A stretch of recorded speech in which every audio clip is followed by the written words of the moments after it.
গাছ কবিগুরু রবীন্দ্রনাথ ঠাকুর। তাল গাছ এক পায়ে দাঁড়িয়ে, সব গাছ ছাড়িয়ে উকি মারে আকাশে। মনে সাধ কালো মেঘ উড়ে যায়, একেবারে উড়ে যায়, কোথা ভাবে আকাশে। তাই তো সে ঠিক তার মাথাতে গোল গোল পাতাতে ইচ্ছাটি মেলে তার। মনে মনে ভাবে বুঝি ডানা এই, উড়ে যেতে মানা নেই, বাসা খানি ফেলে তার।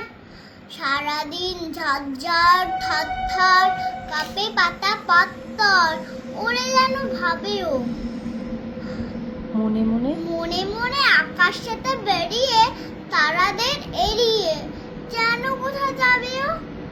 তারপরে হাওয়া যেই নেমে যায়, পাতা কাঁপা থেমে যায়, ঠেলে তার মনটি যেই ভাবে মাঝে হয়